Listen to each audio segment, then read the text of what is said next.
Bizlar Muray Qablari xayriya fondi olarak O'zbekistondan yordam qabul qilishni tamoman to'xtatdik. Saad Muxtor taxallusi bilan tanilgan mazkur shaxs Telegram messenjeri orqali Falastinda jabr ko'rgan musulmonlarga ehson qilish niqobi ostida pul yig'ish bilan shug'ullangan.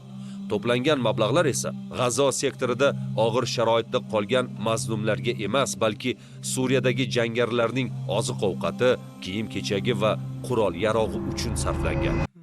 Assalomu alaykum va rahmatullohi va barakatuh. Sizlar bilan Saad Muxtor yoki asl ismim Abdulmuhsin Usmonov.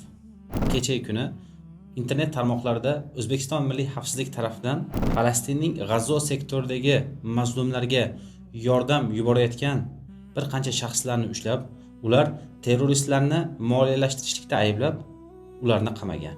Va videoning davomida o'sha yordamni yuborgan shaxslar menga, ya'ni Saad Muxtorga va mening xayriya tashkilotim, Muray Qablari xayriya tashkiloti orqali yuborgani va men esa o'sha mablag'larni, o'sha pullarni Suriyadagi terrorist guruhlarga, terrorist jamoatlarga yo'naltirayotganimga oid tuhmatlar bilan video tayyorlashdi.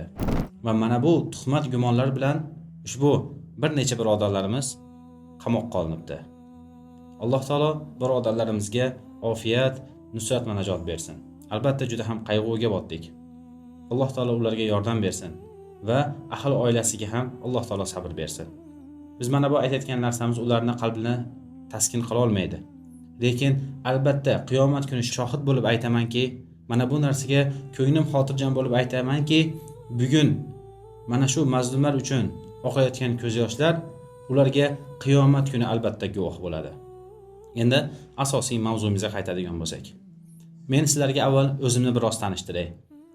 Meni tanimasdan G'azzodagi musulmonlarning videolarini ko'rib, u yerga yordam ulashtirayotganimizni ko'rib, yordam bergan juda ko'plab aka-uka opa-singillarimiz bo'lgan. Juda ko'plari ham meni kimligimni, shaxsiyatimni, qayerdaligimni ham hatto bilishmaydi. Va shularga biroz bir qisqa bir ma'lumot berib o'taman. Endi sizlar bemalol o'tirib olinglar. Chunki videomiz biroz uzun bo'ladi va mana bu bizga bo'lgan tuhmat gumonlarga qarshi biz ham o'z fikrimizni va mana bu tuhmat gumonlardan yiroq ekanligimizni ochiqlab o'tamiz inshaalloh. Men Usmonov Abdulmuhsin. Suriyadagi urushlar juda ham qattiq avj olgan vaqtda kelganman. Bilasizlarki, Suriyani sobiq prezidenti Bashar Asadning davrida Suriyadagi musulmonlarga nisbatan juda ko'plab zulmlar bo'lar edi. Bu yerdagi musulmonlar qiynoqlarga solinar, ularni bombardimonlar qilib qatl qilinar edi. Ozodlikni istagan musulmonlarga. Va men ham mana shu voqealarni ko'rib jim tura olmadim va Suriyadagi musulmonlarga yordamga shoshildim. Biz kelgan o'sha vaqtlarda Suriyaga yordamga kelgan musulmonlarga terrorist muomalasi qilinar edi. Xuddiki toliblar Afg'onistonni egallashdan oldin ularga terrorist deyilgandek, bugungi kunimizga kelib esa ular bilan do'stona aloqalar tiklanmoqda, ularga O'zbekistondagi har qanday fuqaro bo'lib Afg'onistonni aylanib kelmoqda va toliblarni terrorist emasligini ko'rishdi. Xuddi shundayki, Suriyada ham mana bugun Bashar Asad hukumati qulatildi va Bashar Asadning qilgan zulmlari, ularning qilgan musulmonlarga nisbatan qilgan qiynoqlari fosh bo'ldi. Bularning eng katta dalili Sidney qamoqxonasi. Mana bu Sidneydagi bo'lgan zulmlarni butun omma internetda ko'rdi. Qanday zulmlar bo'lganligi, u qamoqxonada mahbuslarga nisbatan qanday muomala bo'lganini butun dunyo ko'rdi. Ya'ni haqiqatan ham Bashar Asad hukumati zolim ekanligini dunyo tushunib yetdi. Va mana bu Bashar Asadga qarshi kurashgan musulmonlar ham terrorist emas, o'z haqlarini talab qilgan mazlumlar ekanini ham insonlarning aksarlari tushunib yetdi. Hattoki Suriyadagi Bashar Asad hukumati qulatilishidan oldin shu O'zbekiston hukumati ham Suriyadagi shu qo'zg'olonchilarni, ya'ni ozodlik talab qilayotgan musulmonlarni terrorist der edi. Lekin mana ular hukumatni egallagandan keyin Suriyaga O'zbekistonning delegatsiyasi, elchixonalari, elchilari, hattoki tadbirkorlari kelib bemalol Suriyani aylanib yurishibdi.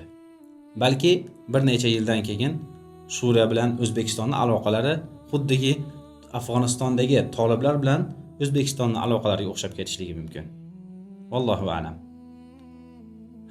Biz bu yerdagi musulmonlarni zulmlarini ko'rsatib keldik. Va yana bir narsani eslab o'tishim kerakki, Bashar Asad hukumati qulatilgan bo'lsa-da, uning zulmlari, uning qiynoqlarini, asoratlari haligacha Suriyada bor. Qanday bor deb o'ylaysiz? Bu yerda urushlar sababli chodirlarda yashayotgan millionlarcha musulmonlar bor edi. Va urushlar sababli ularning uylari vayron bo'lgan, qishloqlari, shaharlari vayron bo'lgan. Va hozirgacha chodirlarda yashayotgan musulmonlar bor. Bizlar ham Murayya Qalblar xayriya jamoasi o'laroq ushbu chodirlarda yashayotgan mazlumlarga yordamlarni ulashtirib kelamiz. Endi men sizlarga Suriyaga qanday qilib kelganim, nima sababdan kelganimni tushuntirdim. Balki buni eshitib terrorist dersiz yoki boshqa nom qo'yishingiz mumkin. Endi xayriya tashkilotimizni, ya'ni Murayya Qalblar xayriya tashkilotini qurilishlik mavzusiga keladigan bo'lsak, Murayya Qalblar xayriya tashkilotini qurishligimga asosiy sabab bo'lgan narsa Suriyadagi bo'layotgan voqealarni ko'ryapman. Bu yerdagi zulmni ko'ryapman. Suriyadagi musulmonlarga beparvolik bo'layotganini ko'rib kelayotgandim. Va ushbu xayriya tashkilotini qurishga sabab bo'lgan narsa, menga qattiq ta'sir qilgan narsa 2023-yil fevral oyi. Suriya va Turkiyada juda qattiq zilzila bo'ldi. Bilasizlar, bu zilzila sababli Turkiyada 50 mingdan ziyod odamlar vafot etdi. Zilzilalar, vayronlar ostida qolishdi. Va shuningdek, Suriyaga ham zilzilaning ta'siri kuchli bo'ldi. Bu yerda ham minglarcha musulmonlar vayronalar ostida qolib vafot etishdi. Va o'sha vaqtda butun dunyo yordam qo'llarini Turkiyaga ochdi. O'zbekiston, Qirg'iziston, O'rta Osiyo davlatlari, Yevropa davlatlari Turkiyaga yordamga shoshildi. Suriyaga-chi? Suriyaga hech kim yordamga shoshilmadi. Suriya xuddiki o'gay farzandtaqa yolg'iz tashlab qo'yilgan edi. Hech kim yordamga shoshilmadi. Bu yerda ham vayronalar bor. Bu yerda ham soatlab vayronlar ostida qolgan musulmonlar bor edi. Lekin hech kim yordamga shoshilmadi. O'sha vaqtdan keyin men niyat qildim, Suriyadagi mazlumlar uchun xayriya tashkiloti ochaman va qo'limdan kelgancha chodirlarda yashayotgan musulmonlar bo'lsin, yoki ota-onasidan ayrilgan yetim bolalar bo'lsin, yoki juftidan ayrilgan beva ayollar bo'lsin, barchasidan qo'limdan kelgancha sababchi bo'lib ehsonlarni, yordamlarni ulashtirishga harakat qilaman deb niyat qildim. Va Allohning fazli va rahmati bilan ushbu Murayya Qalblar xayriya fondini tashkil qildim. Allohga hamd bo'lsinki, mana bu kunimizga kelib, bugun nafaqat Suriyada, balki Falastinda va boshqa davlatlarda ham qancha minglarcha yordamlarni ulashtirdik. Alhamdulillah, bu narsa ustida Allohning oldida yuzimiz yorug'. Hattoki istalgan odamga istalgancha dalilni ham ko'rsatib berishlik mumkin. Va xosatan shu ishimizni shaffofligini ko'rsatishlik uchun har bir yordam kelar ekan, yordamning orqasidan video tayyorlab chiqaramiz. Xoh chodirda bo'lsin, xoh Falastinning G'azzo sektorida bo'lsin. Kim mana bu yordamlarni ulashtirayotganimizni ko'rmoqchi bo'ladigan bo'lsa, bizning internet tarmoqlaridagi Instagram bo'lsin, Facebook bo'lsin, YouTube bo'lsin, shu tarmoqlardagi bizning profillarimizga kirib ko'rishlari mumkin. Bu yerda G'azzodagi yordamlar yetkazib berilayotganiga oid yoki Suriyadagi mas'ullarga yordamlar yetkazib berayotgan oid videolarni, tasvirlarni joylab boramiz. Shu saylda biz xayriya tashkilotimizni ochdik va butun dunyodan, xosatan O'zbekistondan emas. Albatta gapirish shaklimiz o'zbek tilida bo'lgan. Nima sababdan men o'zbek bo'lganligim uchun o'zbek tilida gapiraman. O'zbek zabon insonlardan yordamlarni to'plab shu mazmunlarga ulashtirdim. U degani men O'zbekistonga oidman, O'zbekistonning fuqarosiman yoki xayriya tashkilotim O'zbekistondan rasmiy bo'lishligi kerak degan narsa emas. Bizning xayriya tashkilotimizga Yevropadan yordam berayotgan musulmonlar, Amerikadan, hattoki Koreyadan yordam berayotgan koreyslar bor edi. Yoki Indoneziya davlatlaridan yordamga chiqqan odamlar bor edi. Qirg'iziston, endi O'rta Osiyoni sanamasam ham bo'ladi. O'rta Osiyoliklar tabiiy shaklda yordam berib kelishayotgan. Turkiyaliklar, Ozarbayjonliklar. İnsanlar o'ylamasinki, biz xosatan O'zbekistonga yoki o'zbeklarga oid tashkilot emasmiz biz.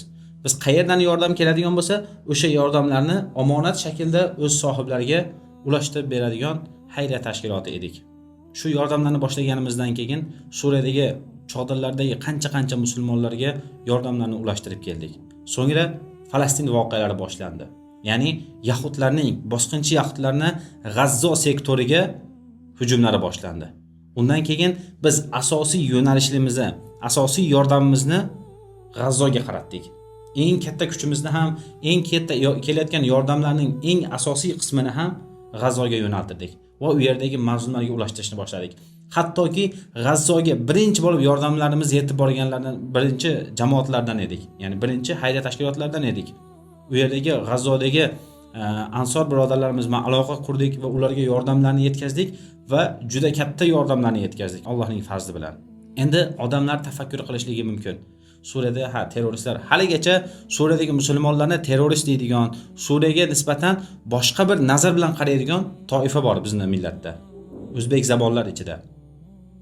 Lekin Falastin mavzusi odamlarning barcha to'siqlarini, barcha aqlidagi fikr, yomon gumonlarni parchalab tashladi. Falastin uchun butun dunyo birlashdi.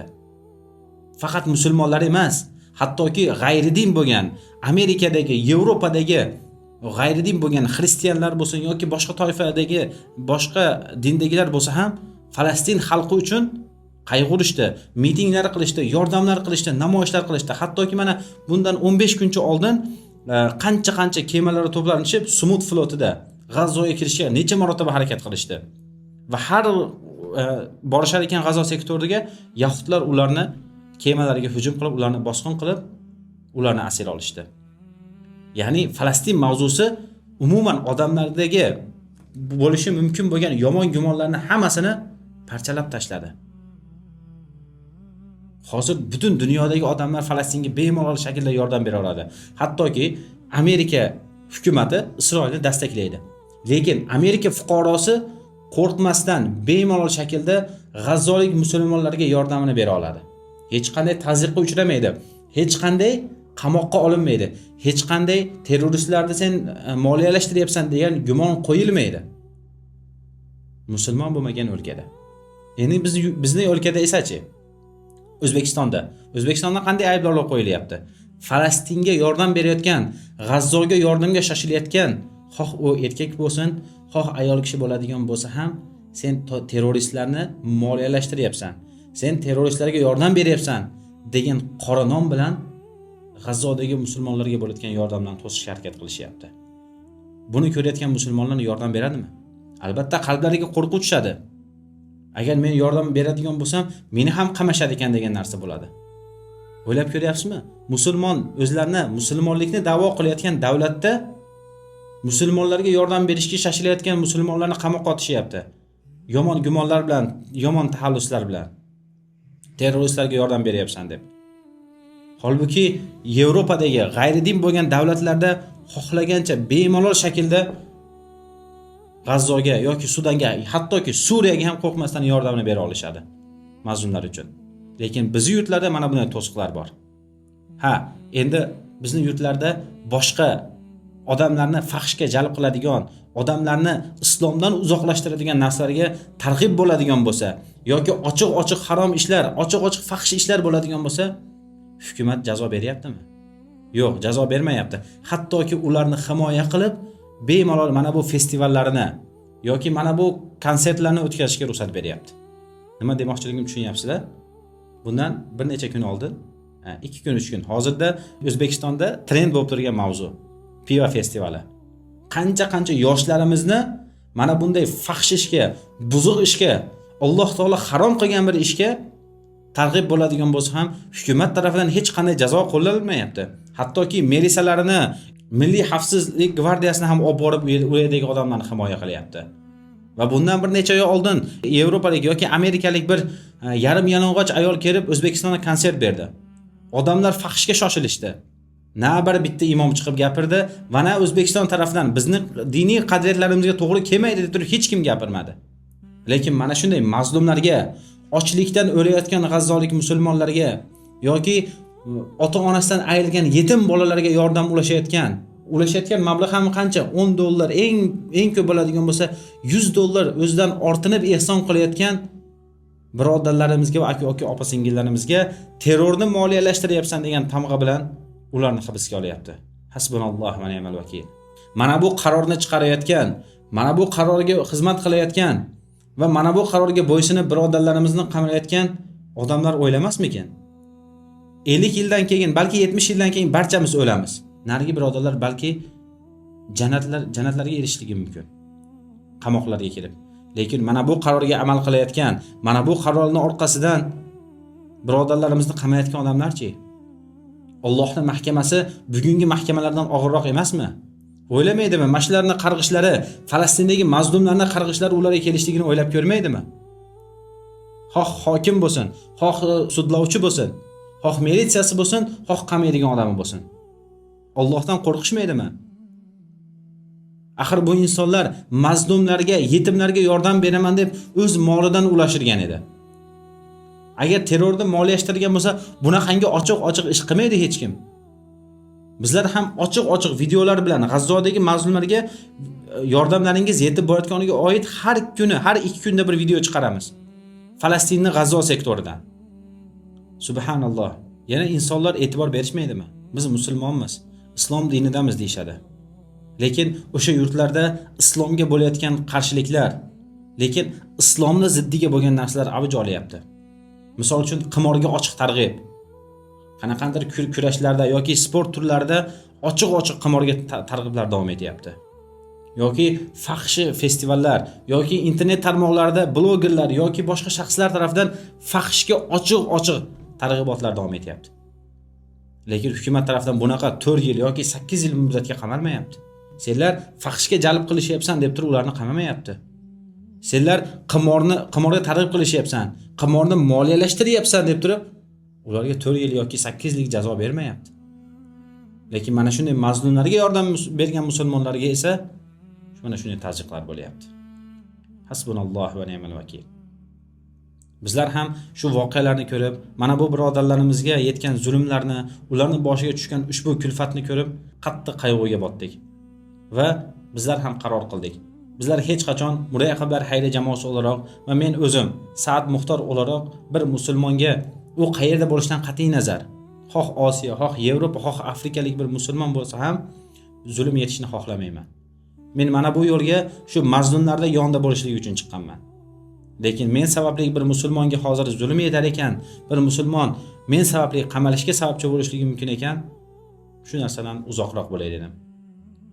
Sizlarga oxirgi murojaatim, bizlar Muraqablar xayriya fondi o'laroq O'zbekistondan yordam qabul qilishni tamoman to'xtatdik.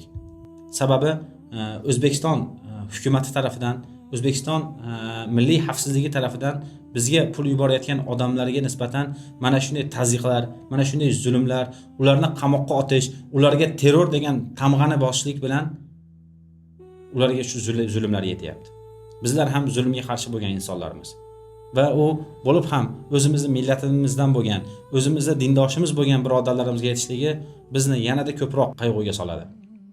Shu sababli ushbu videomizni yanada ko'proq insonlarga yetib borishligi uchun, yanada ko'proq insonlar ko'rishligi uchun ulashib, tarqatishni so'rab qolamiz va bizlar ham O'zbekistondagi insonlardan, O'zbekistondagi musulmonlardan G'azzo uchun bo'lsin, yoki Suriya uchun bo'lsin, yoki Sudan uchun bo'lsin, qayerdagi musulmonlar uchun bo'lsa ham yordamlarimizni qabul qilishni to'xtatdik.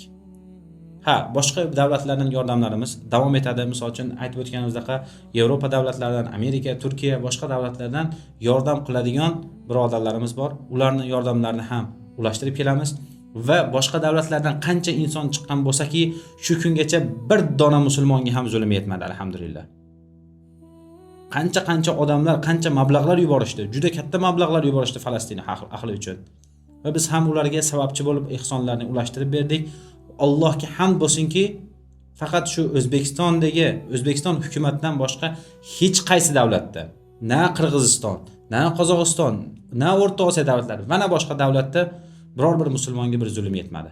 Faqatgina O'zbekistonda mazlumlarga bo'layotgan yordamga nisbatan qattiq qoralash ishlari olib borilgani uchun biz ham shu fondimizni O'zbekiston hududida to'xtatishlikka va u yerdan yordamlarni qabul qilishni to'xtatishlikka qaror qildik.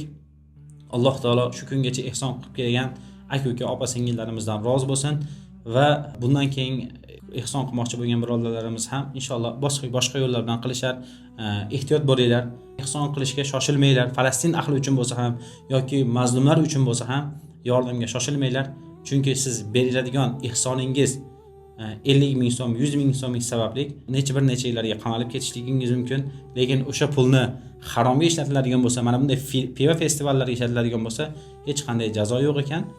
Biz O'zbekistonda yordamlarni qabul qilishlikni to'xtatdik. Alloh taolo barchamizni o'z haq dinida sobit qadam qilsin. Alloh taolo mana bunday kulfat tushgan birodarlarimizni boshdagi qiyinchiligini ketkazsin va oila a'zolariga ham Alloh taolo sabr bersin. Alloh taolo barchamizni dini sobit qadam qilsin. Va albatta yana shuni ta'kidlab o'tishim kerakki, bugun zulm ko'rayotgan, bugun mazlum bo'lgan musulmonlar qiyomat kunida mana shu zulmlarni qilayotgan har bir shaxsdan haqqini talab qilib oladi. Ey zulm qilayotganlar, tafakkur qiling, o'ylanib ko'ring. Bugun mana bu oz kunlik dunyoda sizlar zulm qilib, mana bu ota-onalarni, mana bu mazlumlarga qiynoqlar berishligingiz mumkin. Lekin qiyomat kunida abadiy bo'lgan va u yerning hokimi Alloh bo'lgan qiyomat kunida qanday tura olasiz? Qanday bardosh bera olasiz? Va azobni davomiyligi abadiy bo'lgan kundaki. Alloh taolo mazlumlarga ofiyat, nusrat va najot bersin. Alloh taolo zolimlarga kifoya qilsin. Assalomu alaykum va rahmatullohi va barakatuh.